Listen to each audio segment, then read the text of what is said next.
We have Ruchi for that, but I will briefly introduce Borderless and what we do and why we're all here.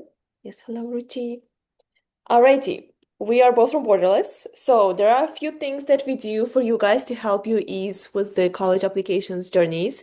Number one is if you go to borderless.so/stories, you will find a huge collection of admission stories of other people where you can read about how they managed to get in, what kind of activities they did. And that is not to copy, but that is to get inspired and to also believe that it doesn't matter where you come from, you can definitely achieve your dream and go to college overseas. Then we have the admissions guidance platform, app.borderless.so. It's AI-powered, completely free platform which helps you with essays, brainstorming, college list activities, and many more. There are a bunch of people who use the app and already got in the early cycle, so it definitely works. So this will be a very good tool for you guys in the last few weeks of your application cycle. And lastly, if you are applying to competitive colleges, if you want more human help, then both me and Ruchi are providing services. These are consultations, essay reviews, or different packages. Or if you are applying next year, you could also work with us through a long-term mentorship program where we will be with you from now on up until the next March. It will be March 2027, which is when you will get your acceptance. So we offer a different range of things. And again, if you're interested, please check out the services page. And to introduce our speaker, Ruchi. Ruchi has 2 degrees, one from the University of Rochester and another one from Georgetown. So she did both undergraduate and graduate degrees. She's also in the humanities area, unlike me. So she's really good with essays, storytelling, reading, and she will share all of her insights today with you guys. Before Borderless, she has worked at Crimson Education, Pearson, Red Pen, and Genius Prep, which are all renowned companies in the education or consulting space. So she has many years of experience of working with specifically international students. And now she's brought all of her skills and knowledge here to Borderless. Without further ado, I'm going to mute myself and let Ruchi take over. Thank you, Veronica. Good morning, good evening, good afternoon. I don't know where everyone's joining from, but thank you for joining. And I really hope that this session is helpful. Like Veronica said, I've been within this space for quite a few years now. And here to share my knowledge. So let's kind of get started. Veronica, do you want me to share my screen or can you? Yeah, that would be easier so that you can control it. All right, great. Sorry, guys. Sorry for the. Okay.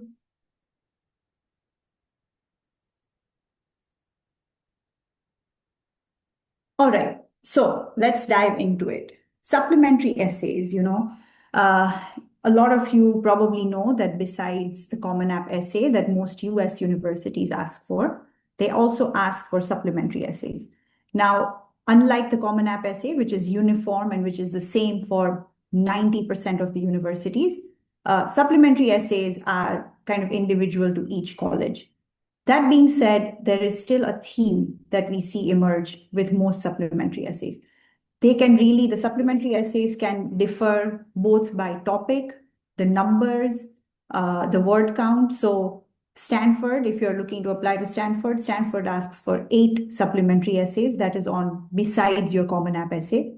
Whereas, a lot of other universities like the University of Rochester, for example, only has 1 supplementary essay. Supplementary essays also differ in the length. So while Stanford has 8 essays, a lot of those are only 50 words each. Whereas if I'm looking at University of Wisconsin-Madison, it has 1 supplementary essay, but the essay is 650 words long. So there is a lot of variety. There is a wide range of things that the universities are looking for. The thing to really understand is why is the university asking you to write these supplementary essays? The first is, of course, this is the university's way of testing fit, right? Like if it's actually it's showing the university what type of candidate you are. It is also for you to add depth to your profile. Veronica actually says that, the supplementary essays are the why behind your activity list. Show me why you have done some of these activities that you are doing. It's also a place for you to highlight some of the activities that you are looking to, you want to maybe show the university. So if you have not been able to talk about your most important extracurricular activity in your Common App essay, you would probably do that in your supplementary essays. The one thing to also remember is that while the university is testing your fit, it is also indicating what are some of the things that are important to the university, right? So universities might, it's an indication that says that, okay, these are the qualities that the university cares about. If I look at Northwestern has three supplementary essays, and most of them are actually a combination of things. That's because Northwestern's mission statement is that and is in our DNA. Northwestern is always looking for ways to show interdisciplinarity, whether it is, in the topics you want to study, whether it is in the kind of extracurriculars you want to pursue. It is always about and. Whereas Tufts is really a school that really cares about community service, environmental sustainability. So their essays will ask you questions along those lines. So these are all things to kind of consider. The one very important thing to remember is not to have the same things across multiple essays. If Stanford has 8 essays plus the Common App essay, the same things or the same activities should not be mentioned in all 9 of those essays. Try and keep things disparate. It's a story, it's like the chapters of a story. Leave some things for the admissions officer to discover as they read your supplementary essays. Okay, so here are generally the kind of topics that you will see. Now, I'm not going to say that we have covered every type of topic. Absolutely not. There are going to be topics which we will not cover, but these are generally the most common supplementary essay topics that you will find. The first and the most common one is your why college. And when we say why college, it is basically the university asking, why do you want to attend our university? What this and here's an example of what a why college topic looks like. This is a essay topic that Boston University asks for. What about being a BU student excites you? How do you hope to contribute to our campus? The main thing when answering a why college prompt is to think of it as a matching exercise, right? If you're applying for a degree in economics, and if you hope to work in global policy or political economics when you finish your major, how are the resources at the university going to help you move forward? The idea being that when I finish high school, I might have done 4 things. I will add X number of resources from my time at this university so that when I finish in the 4 years, I will have so many things on my profile that will then make me a desirable candidate to pursue a certain type of career. So that being said, it's literally, I actually ask a lot of my students to do it it's almost like a matching exercise, to have 2 columns and match. It is very important to do your research well when you are writing a why college essay. Universities know very quickly that you have used AI, that you have just gone and Googled 5 things and written about the most generic thing. You have to show depth, and that's why you need to connect it to your interests. So the point being, connect your interests with the university resources. I'm sure you guys will have questions. I can't really see everything, but what we will definitely do is we'll see a few examples as well. And so, that way you can also see what is actually good. The more important part here is that you need to be specific. Don't tell me that the economics department at Boston University is going to be the reason I want to apply. Literally 35,000, 40,000 students are doing the same thing. Be very specific. What about the economics department? What research programs? Talking about location is not ideal. You don't want to talk about location. If I tell Boston University that I want to come to you because you are in Boston, they are going to say, well, there are 40 other universities in Boston. Why not go anywhere else? Why us? Same thing goes with when people talk about courses, right? Generally speaking, the first 2 years of your undergraduate degree, you're going to be taking course material, which is the same regardless of where you are studying. Whether it's Boston University, whether it's another university in America, whether it's a community college, whether it's a university in your home country, the course material a lot of times will remain the same. So just telling me that you want to take Econometrics 101 is not really going to tell me anything. Why do you want to take Econometrics 101 at Boston University? So these are all things that you need to be very, very, very specific about. Give me names of professors, give me names of research proposals, internship opportunities, clubs, whatever it is. Obviously, the length depends. Some universities only have a 100-word essay. UMass Amherst has a 100-word Why Us essay. Brown actually only has a 50-word why Brown essay. And then you have something like Emory, which I think has 300 words. So like that being said, let's move forward. Let's look at an example. And what I would really like is if you guys can tell me what are some good points that you are seeing in this essay, and then what are some bad points based on what we've just discussed.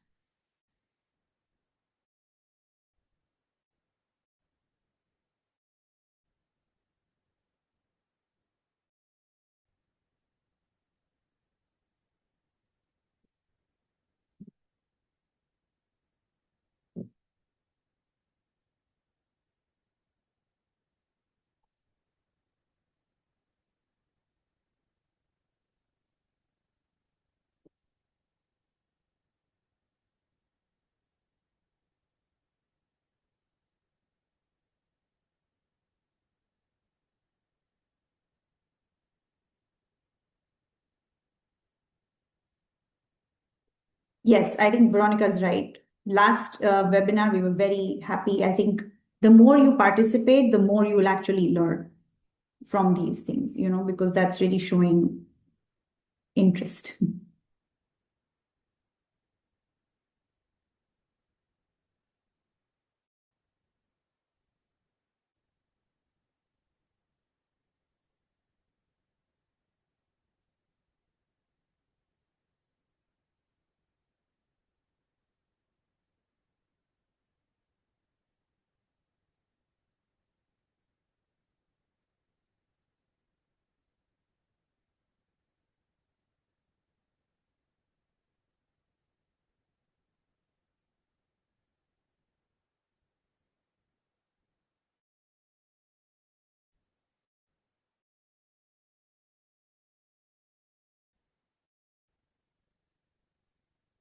Any thoughts of jumping out? What are some points that you guys feel are working?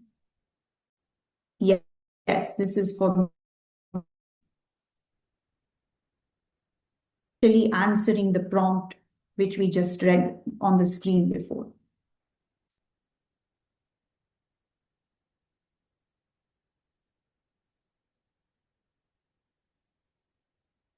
Yes, correct. Very good. Yeah. There is a clear understanding of where the person wants to end up after their degree finishes.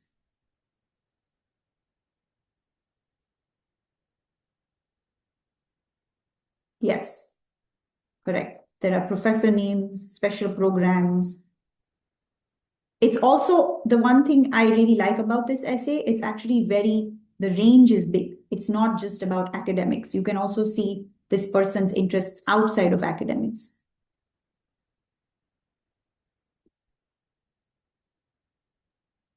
The prompt was on the screen right before, so I'll just leave it for here, this essay for here for now, and you can look at the prompt when we share the recording for sure.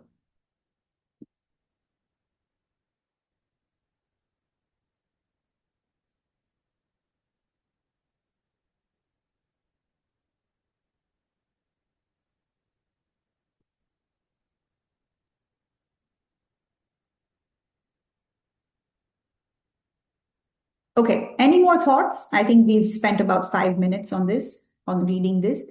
And then, yeah. So what I want you guys to understand here is it is very specific, right? I know that this student has done their research. They have done their research on the professors, and it's not just that name dropping a professor. It's actually talking about what exactly the professor is also doing their research on. A lot of professors at American universities might be teaching general classes, but they have their own research areas as well. So it's important to understand what that professor's research area is, especially within fields like economics or biology or business, which are generally very famous or very popular majors. Understand what exactly this professor is researching. Not every professor who's teaching economics is going to focus on supply chains, or not every professor is going to talk about small business or small and medium enterprise finance. So, what is it that you are looking to connect to? So, it's important to show this level of specificity. Um, yes, and when you have the word count, yeah, show more interesting, like, things which are not academic as well. Okay, moving on, let's talk about, oh, sorry, the why major. Besides the Y college, the Y major prompt is a very popular one. A lot of universities will actually combine the Y college and the Y major prompt. So Emory, for example, Emory, UT Austin, Georgia Tech, these are all universities that combine the Y major and the Y college prompt into one essay together.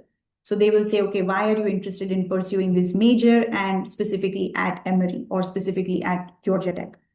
So this is the place where you want to show your academic goals, the kind of skills you have worked, over the years you have gained. Uh, Again, you want to draw from your extracurricular activities and show a progression to your goals. But if a university is asking separately a Y college and a Y major, UMass Amherst being one of them, make sure that the extracurricular activities that you mention in one essay are not the same as the ones that you mention in the second essay. Again, they should together tell a story, but they should not be overlapping. Be very specific. Specific. It doesn't matter how short or how long these essays are. You need to be specific. Don't give me general statements because, like I mentioned earlier, again, generalized statements can be applicable to any university. I need to know why are you picking this particular major. If you tell me, oh, in the future I want to make sure that there is equitable healthcare access to everybody, why are you then pursuing biology? Why are you pursuing public health? Why are you not pursuing public policy? So these are things that are very important to understand when you're addressing a why major essay. Now, I do have an example. It's a bit long. Um, it's it's a little interesting because I thought because a lot of times we tell our students that these supplementary essays don't necessarily have to have a narrative, or they don't need to be interesting. But this, I think, is a good example of where you can incorporate a narrative storytelling style and still talk about why you're applying to a major while touching upon a few of your extracurricular activities. So you guys can go ahead and read, and then we'll please again tell me what are some points which you are finding very interesting and what are points which you wish you had known more about in this essay. Oh, sorry.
Any thoughts, anyone?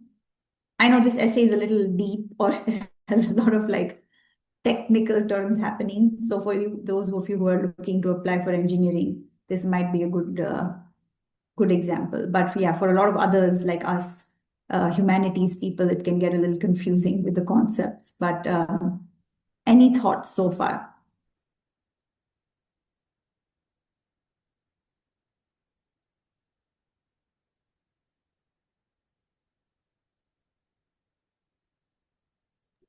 Should we start picking on I'm not people? sure, but I have a thought. Okay, amazing. Yeah, Go for sure. it. Please share.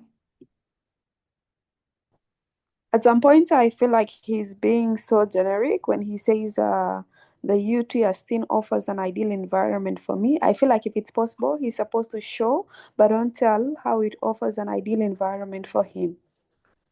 Yeah, true. Now, this is actually, I'm happy that you mentioned this. Now, a few things to learn about, and this is where you need to understand your university. When you are talking about a Y major essay, the way these essays are read by universities differs for each one. So what I mean by that is University of Illinois in Urbana-Champaign, for example, gets its own department experts to read essays. So if you say that I'm interested in applying for engineering, someone from the Department of Engineering will be reading this essay. So you can go ahead and make it quite technical. Whereas if you're applying for an engineering major at, let's say, Tufts, for example, Tufts does not read by major. They will just have someone from the regular admissions office. So you don't need to make it maybe this technical. UT Austin actually does read by major. So which means that the reason this student has written a very technical essay and maybe been a little bit more generic in other areas is because he is trying to show his subject knowledge here. Rather than showing fit, he's actually trying to demonstrate like a lot more about, because if I really drill down to it, if I say, okay, if you are in like your final goal is to work in sustainable energy, some of these experiments that he's talking about don't actually connect directly to the final goal. What he is trying to show here is he's trying to show his depth and breadth of knowledge. So he's talking about electromagnetism, he's talking about hydraulics, he's talking about, that's one of the reasons this essay might feel a little generic. But if the same student was applying for electrical or mechanical engineering to, let's say, Boston University, they would have written this essay very differently. So it's very important to understand which university you're writing the essay for. A lot of students do this where they'll say, okay, I'm going to write a Y major essay, and then they just keep reusing it for each university. And that strategy works to a certain extent, but you still need to employ and understand which university you are writing for. So which brings me to a very important point. If while writing a university prompt, you are not able to really enjoy writing it or not able to come up with enough resources at the university that interest you, then that means that that university is maybe not for you. It's a two-way street. The supplementary essay is a two-way street. The university is trying to assess your fit, but you also should be assessing the university's fit. When you are doing a major like engineering, okay, that's fine. But let's say you want to pursue a major in economics, and you find out that a certain university is very focused on the quantified side of economics and maybe not on the theoretical. Maybe you don't want to go into the quant. Then that university is not for you. You have to learn how to understand these things. These prompts are ways to tell you that. This is the reason these prompts exist. It's not just to make your life more difficult. And so try to plan a little early so you are not writing. If this same student had applied to Boston University, I would not let him use this essay. I would have made him essentially not rewrite it, but we would have structured it completely differently. So it's important to understand these things as you start writing your essays. Okay, next we have we have the extracurricular essay. The extracurricular essay is basically, again, universities which are very STEM heavy sometimes ask for extracurricular essays because they want to see what particular activity you're very proud of or what kind of skills you have gained. The important thing when you write an extracurricular essay, be it about sports, be it about an internship, a research paper, a community service, whichever one your extracurricular you pick, you want to try and quantify your outcome. So when I say quantify, I mean if you're going to talk about a community service, don't just say I went and tutored children. You need to show me how many children, for how long, what were you tutoring in, how many hours were you spending, what did the tutoring look like. You need to paint a picture so that I am able to see what you are doing outside of class. You want to describe activities. Obviously, when it's asking for one specific activity, I would say, try and align it to the major that you're applying for. If you're going to apply for an engineering major, don't write about, publishing a book of poetry. It's a great activity, but it doesn't necessarily align with the general narrative. So this is an example of what this extracurricular activity prompt would look like. And then we'll read an essay for that as well. So this is one of the activities.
It's a fairly short essay. I think it must only have been a 150-word essay. I actually want to ask you guys a question. Let's see if how many of you are actually paying attention. If, let's say, a university is asking all three of the prompts that we have read, right? They have a Y major, they have a Y university, and then they have an extracurricular activity prompt. The University of Illinois at Urbana-Champaign actually has all these three prompts separately.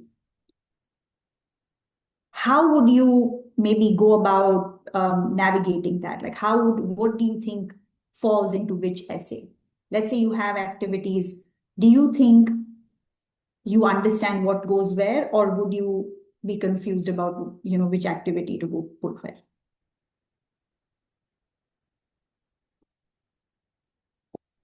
Yeah, good. Yeah, that's a good point, Angit. Sorry if I'm butchering your name, but yeah, we are not seeing an impact here for sure. That is something which is lacking in this essay.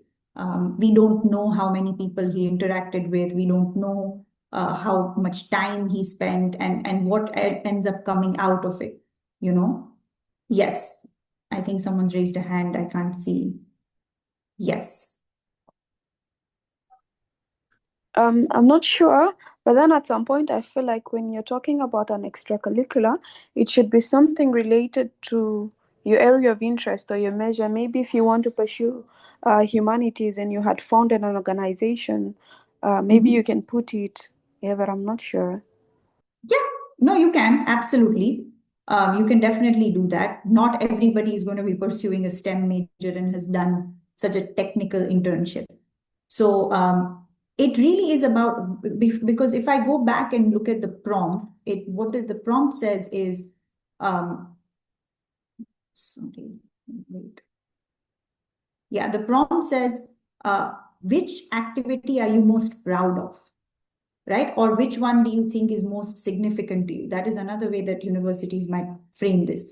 So you do want to do that. Like you want to show that you are really proud of it. The reason I picked this essay is because I actually feel like this, I cannot really see why the student is very proud of this activity, right? It's very technical, which is great, but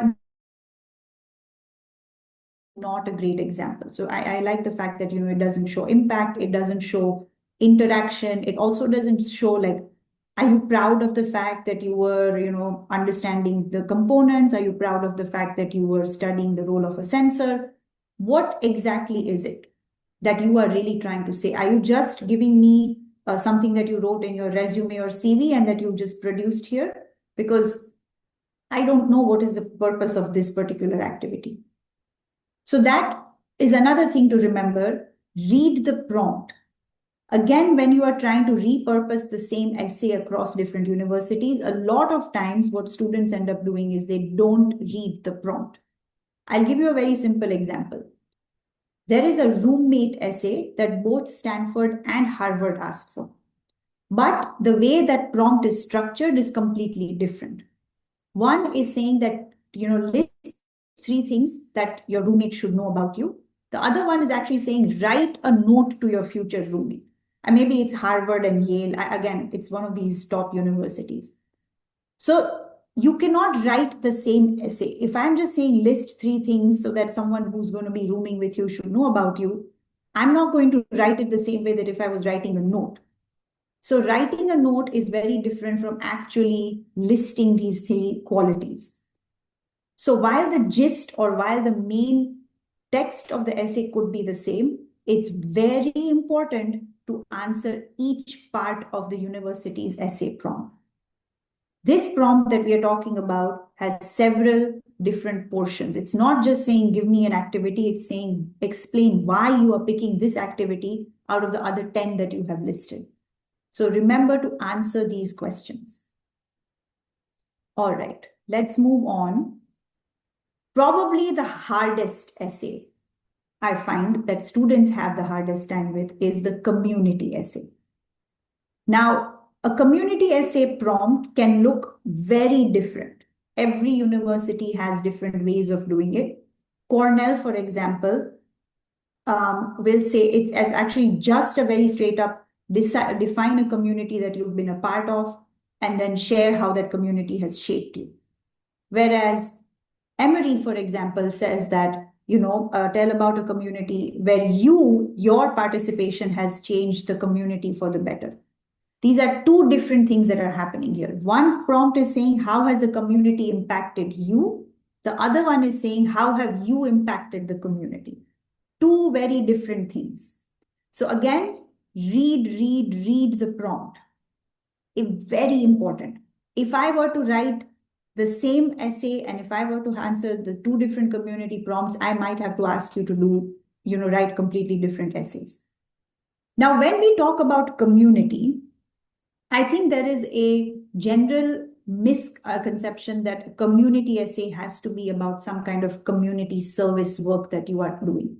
You have volunteered somewhere or you have started an organization or that can be a community essay. But at the end of the day, a community, that the way the universities are defining it, is a group of people that you are a part of. Now, that can mean something as small as, the people who live in your apartment complex. It can mean I've had students who say, I belong to the community of people who wear glasses. I belong to the community of people who are left-handed.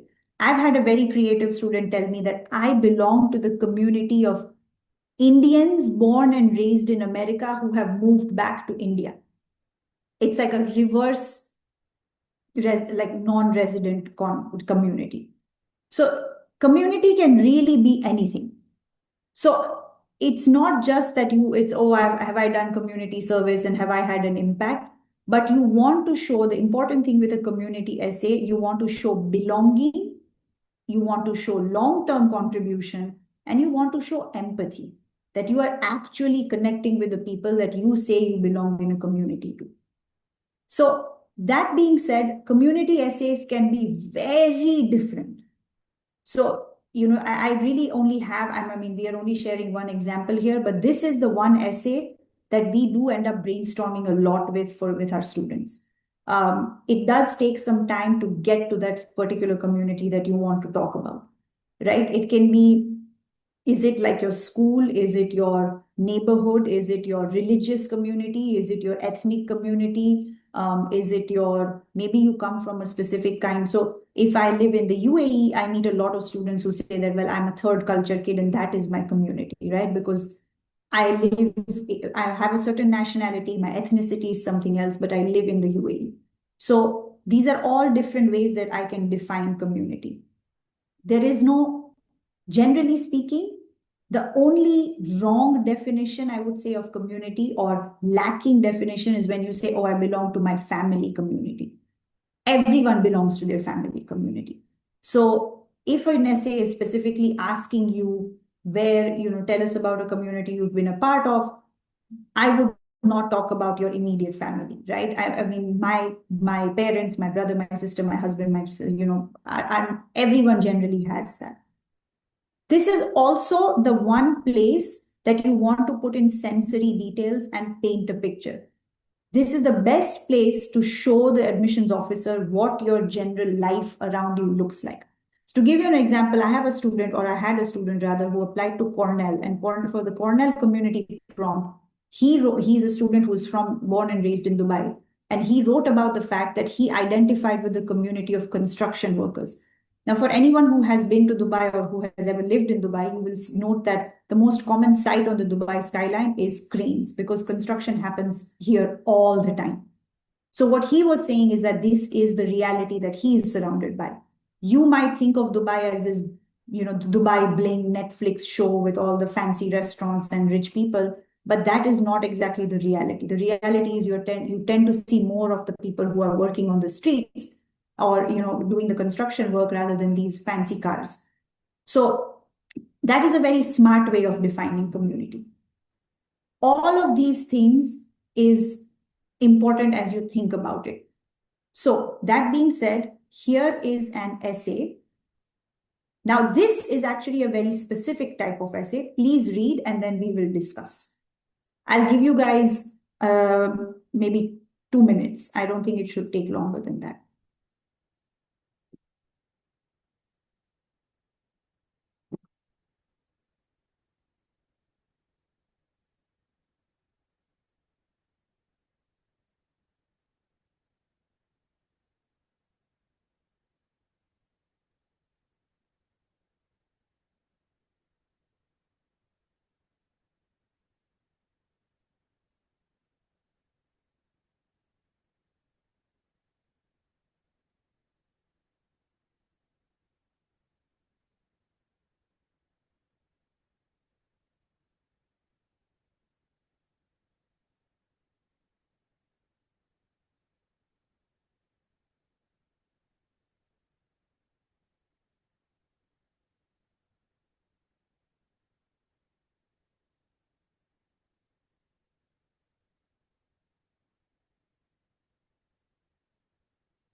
Okay. Any points that are really jumping out at this stage? Any thoughts?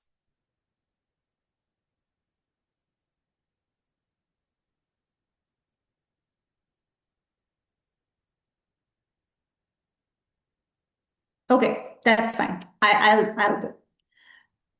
What I'm trying to highlight with this particular essay. Now, obviously, it is very personal. Thank you.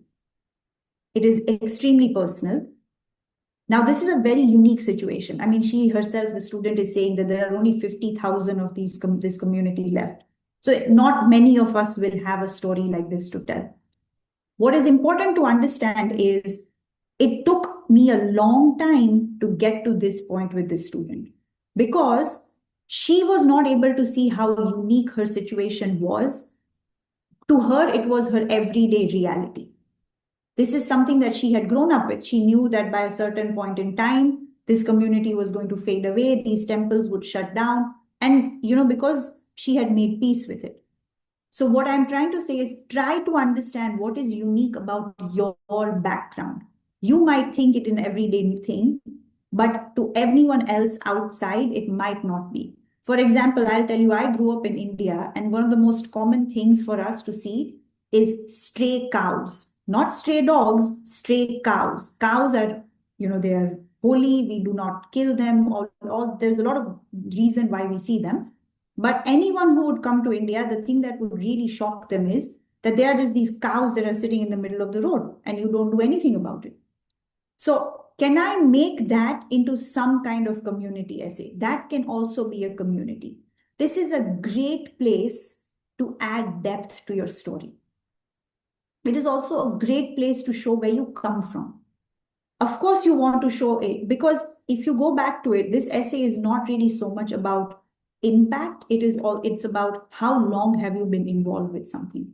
Yes, if the prompt specifically says how did you contribute and how did your contribution make the community better, this essay is not answering the prompt that we had looked at. This essay is a very straightforward, tell us something about the community you grew up in. So those kinds of essays can also exist. I would say take your time to read the prompt and really understand, identify the community that you want to be a part of. Give me an interesting story, right? When I read this, it's interesting, right? It gave, and if you look at all the other essays that this student had written, this was a detail that was not included anywhere else. This is not extracurricular, this is not academic, this is not, it's not really about her particular characteristics. This is something else. The whole point of a community essay is it contextualizes where you are coming from, right? It gives me a picture of where you're coming from. When we do our Q&A, I would like if you guys want to ask, hey, is this something that I can write for in my community essay? That would be a very interesting way for us to see if you have actually understood this. Yeah, and it is very personal, and there is a decent amount of research that she has done as well. Okay, moving on, we have we have a leadership. Now, I don't have a separate essay for the leadership prompt. What I want to do is not every university asks for this. A lot of times, the leadership prompt and the community prompt are kind of intertwined. So if you look at this particular University of Michigan essay, it's actually a combination of leadership and community. So, you want to talk about whatever it is that you talk about, but this is just one way that sometimes universities combine things. So again, it's all about problem solving. How long have you been involved? The important thing to remember about leadership is that it's not about title, it's actually about influence. So it doesn't mean that you have to be, head student for your class to show leadership. It's about what kind of influence have you had? How, if you maybe helped a certain number of people with the problem that they were, or maybe you helped organize an event where, a lot of people had a stage to express themselves. These are all examples of leadership. Okay.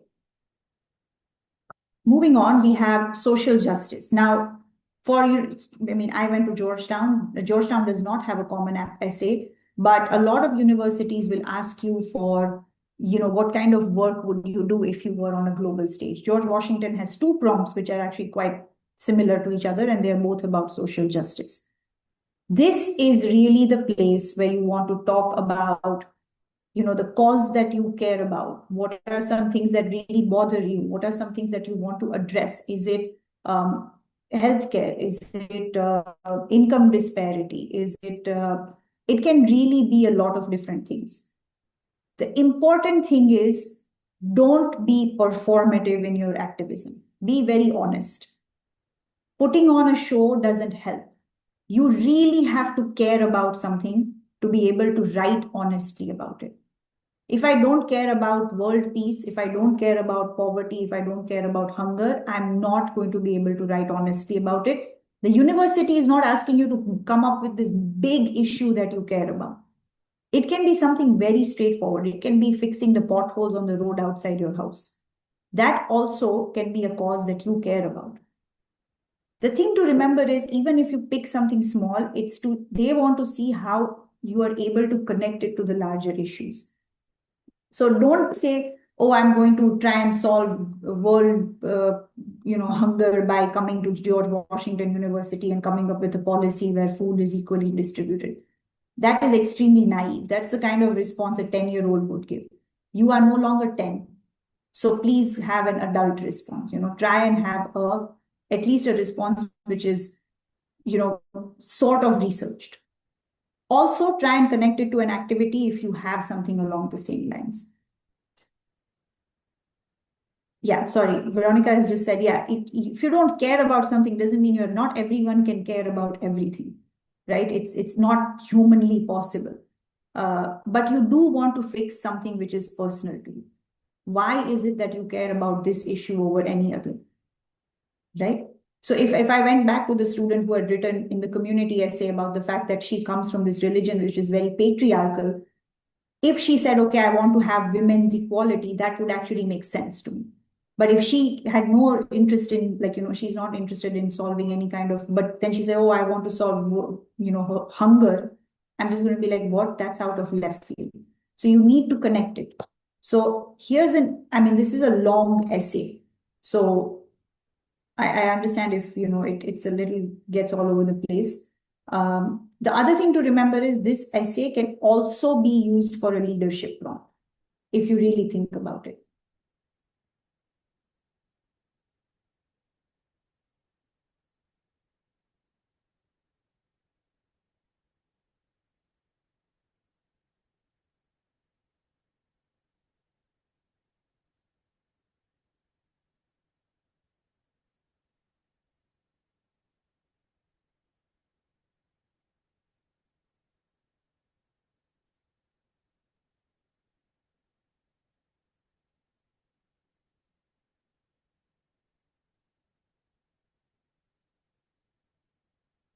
Yeah, I know we've done a lot of reading, guys. It feels like a school class this morning.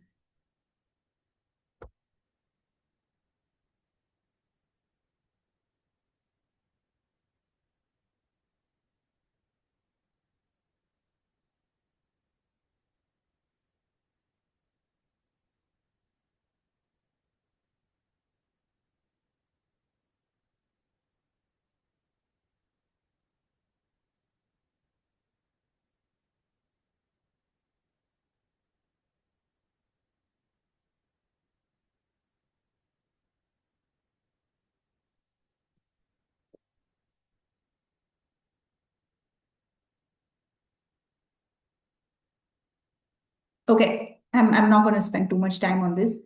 What I want to highlight is see how the student is connecting a larger issue to something that they are seeing in their immediate surrounding.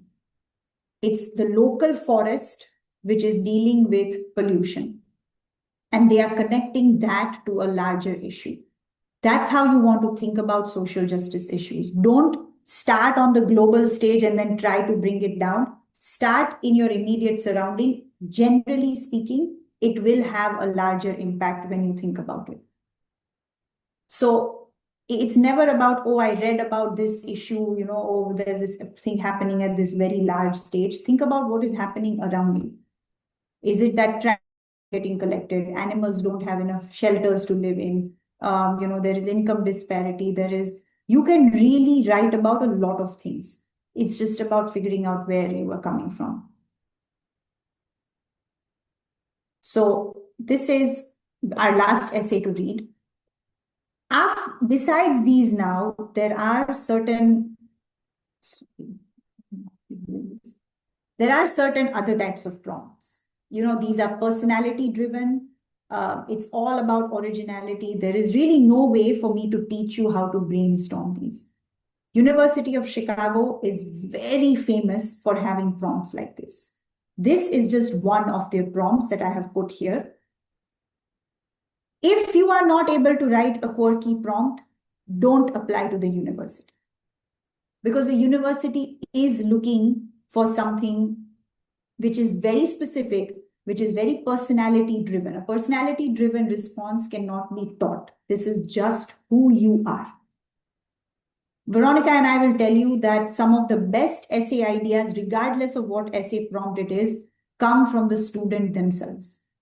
We cannot brainstorm it out of our students because certain things just come out. Some things, obviously, we can brainstorm, but responding to a quirky essay like this, I cannot tell you what is right, what is wrong. Be very, very straightforward. Don't overthink it. Yeah, you, Chicago, I could not write it. And it's okay. Yeah, it's not for everyone. You can read some really interesting. And the thing is, even if I read how many ever I've read for you, Chicago, I could not read one and tell you, yes, this is going to work and this is not going to work. So it's important to understand these things. It's all about authenticity in these cases. You want to be short, you want to make it personality driven. You can show a lot of things. So if I asked you to read this prompt and say, what are two types of people in the world, what would your answer be? Do you guys want to put some thoughts in the chat box?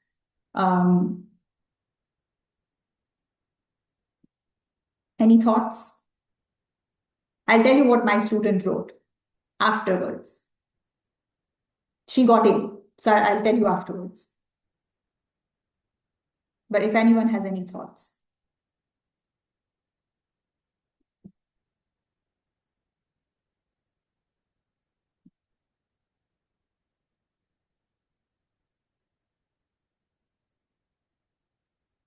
Shepherd and sheep. Okay, interesting. That's very interesting.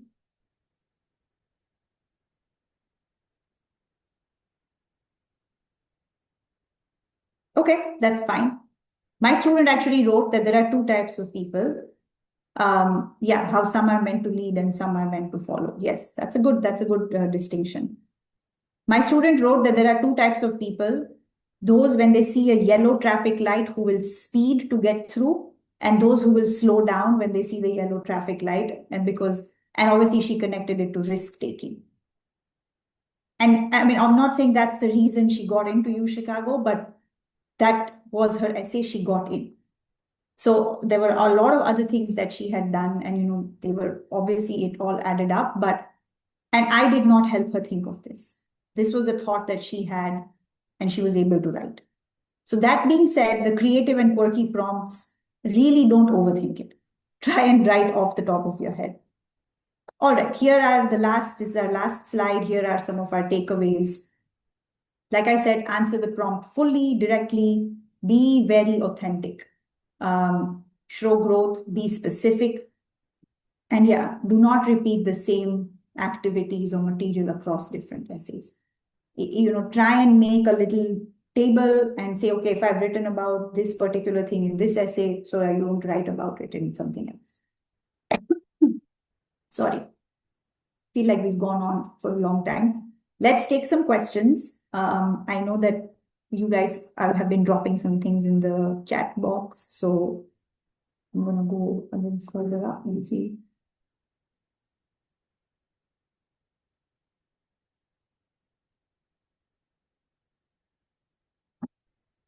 So someone here has said that all essays I read and write are too basic for me. So I think the one thing to realize, I think this is where we go back to being authentic. You have to write about your life. At the end of the day, you are a 16, 17, 18-year-old who's going to high school. How many life-changing things could have happened to you?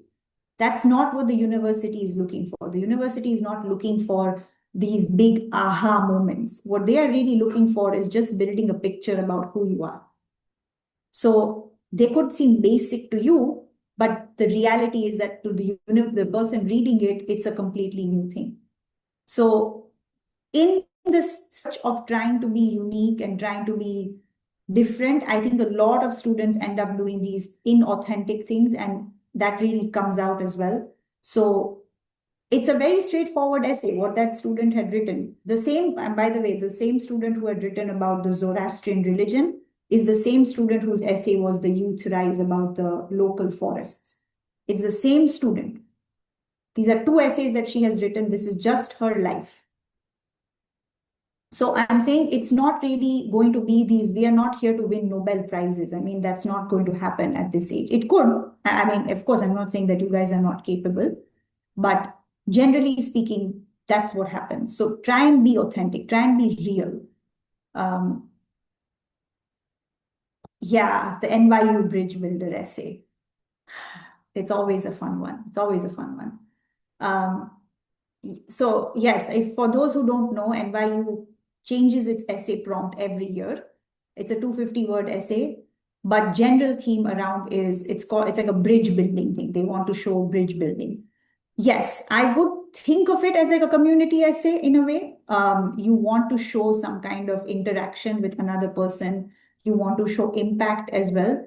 This year, they've made it more confusing because if I look at the third question, they say, think about these questions when you write this answer. The third question is very confusing because they say, okay, who do you admire? Try not to write your essays about other people. Try and keep them to yourself. And you want to be the star of the show here. So yes, you do want to think of it as a community essay in some ways. What else? There is something else. Anyone else? Any questions? Yes. Do you think I should write all optional essays? Absolutely. Like Veronica said, every essay should be written. It's not about you being international or not. Just write. Because what happens is, let's say you don't write the optional essay and someone else has written it, by default, that person has more points for the university to evaluate you. Right? If I don't submit something, I'm already out. So do not ever think of it as optional. I'm going to leave it out and things like that. Yeah, any other questions? Yeah.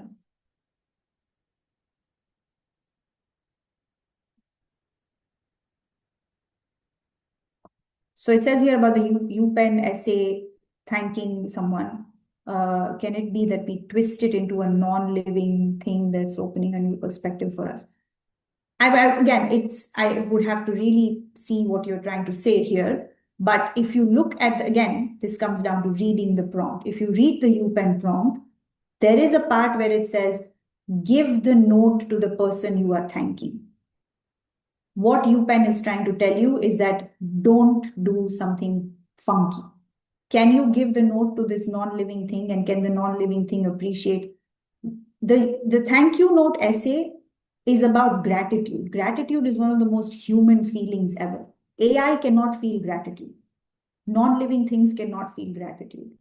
So unless this is some very interesting spin, and again, like I said, I would have to see it, I don't know if you can do it that way.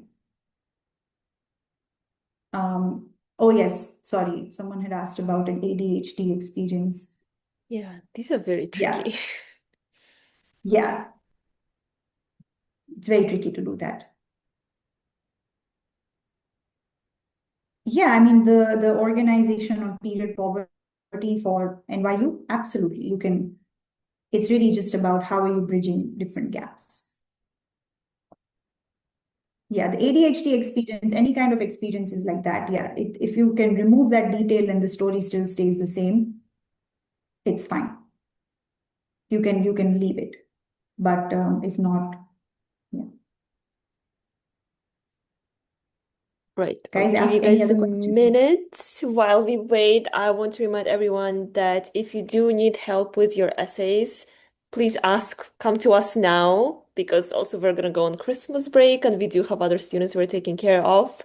So no booking a consultation on January 31st. That is just, there will be no slots. So please, I will send you the website where you can check all the options on how you can work with us. And again, this is separate from the app. This is you working with Ruchi and myself. You can get consultations, you can get essay reviews, you can get a package, but I would say it's probably the last couple of days when you can actually get a package because, again, we're reaching deadlines. And if you book 5 hours, we cannot use all 5 hours in 2 days. So please check the link. And if you're applying next year, you can apply for the long-term mentorship. So that will last a year and a half-ish, based on your deadlines. So to provide different range of help, please check the link. There is also a WhatsApp number on that website. So if you have questions, you can contact, and either myself or somebody from our team will reply to you. But yeah, we'll be super excited to support you guys, especially in the last steps when you've already done the activities, you've done the work. It is now really about doing justice to that work and not dropping the ball in the last few weeks. I know it's by this point you're getting a little bit tired and you're like, oh my God, I've written so much and it all sounds the same. But these subs really are going to make such a huge difference. So whether with Mhm. us or with a counselor or by yourself, you have to keep pushing and you have to deliver the best essays, even though it's just 100 words. Let's have a strong end to your journey. I think there are no more questions. In that case, we are going to wrap it up. Let's give round of applause to Ruchi. Send an emoji or say, send a Thank you. Thank message, you, everybody. whatever you guys Thank can. you. Alrighty. We hope you found it useful. We know there was a lot, so the recording will be shared probably tomorrow. So that way you can go back, you can pause the screen, you can read the essays again, you can see the analysis that Ruchi shared. This is really something for you to keep coming back as you're working on your supplementals. We wish you all the best. This was the last webinar, at least on US for this year. We will be back with more for next year, but for now, you have all the knowledge, you just need to sit down and actually do the work.